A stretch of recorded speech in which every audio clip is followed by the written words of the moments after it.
జై భీమ్ అందరికి. Welcome to జై భారత్ సేన.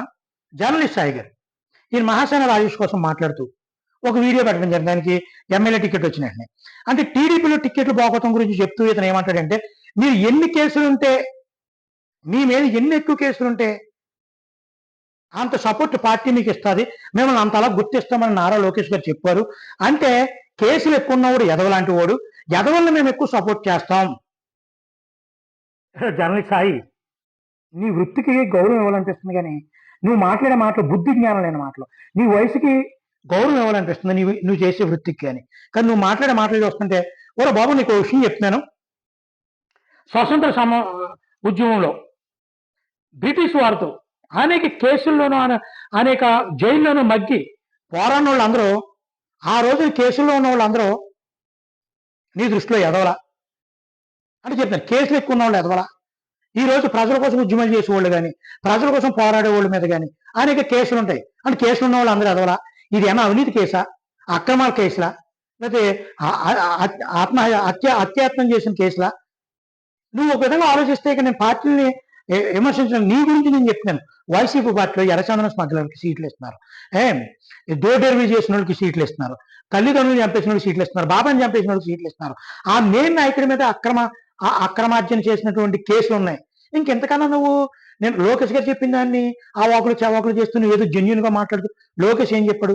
పార్టీ కోసం పోరాడిన వాళ్ళు ప్రజల వైపు నుండి అధికార పార్టీ దౌర్జన్యాన్ని ఎదిరించి పోరాడితే, ఆ పోరాటంలో వైసీపీ పార్టీ దౌర్జన్యంగా మీ మీద కేసులు పెడితే, ఎన్ని ఎక్కువ పెడితే అంత మిమ్మల్ని టీడీపీ ఆదుకుంటుంది, మిమ్మల్ని పార్టీ గుర్తిస్తుంది.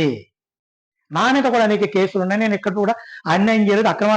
అక్రమ కేసులు కానీ, అక్రమ ఆస్తుల్ని సంపాదించే విషయంలో కానీ, ఎవరైనా హత్యలు చేసే విషయంలో కానీ నా మీద కేసులు లేవు.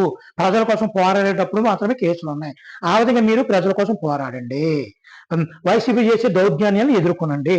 ఈ ఎదుర్కొనే కార్యక్రమంలో మీ మీద కేసులు ఏమైనా పెడితే, మీ మీద ఎన్ని ఎక్కువ కేసులుంటే అంత మీరు పోరాట పటిమ కలిగిన వాళ్ళు అని మేము గుర్తిస్తాం అన్నారు తప్ప, కేసులు ఉన్న వాళ్ళు ఎదవలని కాదు. కేసులు మహాత్మా గాంధీ మీద ఉన్నాయి, డాక్టర్ బిఆర్ అంబేద్కర్ మీద ఉన్నాయి, జవహర్లాల్ నెహ్రూ మీద ఉన్నాయి, సుభాష్ చంద్రబోస్ మీద ఉన్నాయి, బోల్డ్ కేసులు ఉన్నాయి.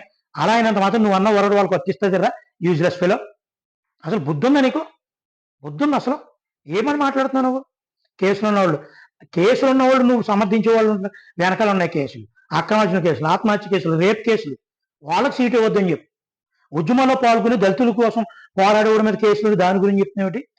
అతని మీద హత్యాయత్నం కేసు ఉందా, మానభంగం కేసు ఉందా, ఏం లేదండి ఇక్కడ భూ కబ్జాలు చేసిన కేసులు ఉన్నాయా, ఎర్రచందనం స్మగ్లింగ్ కేసులు ఉన్నాయా, గంజాయి స్మగ్లింగ్ కేసులు ఉన్నాయి? ఏ కేసులు ఉన్నాయని నువ్వు బుద్ధి జ్ఞానంలో మాట్లాడుతున్నా?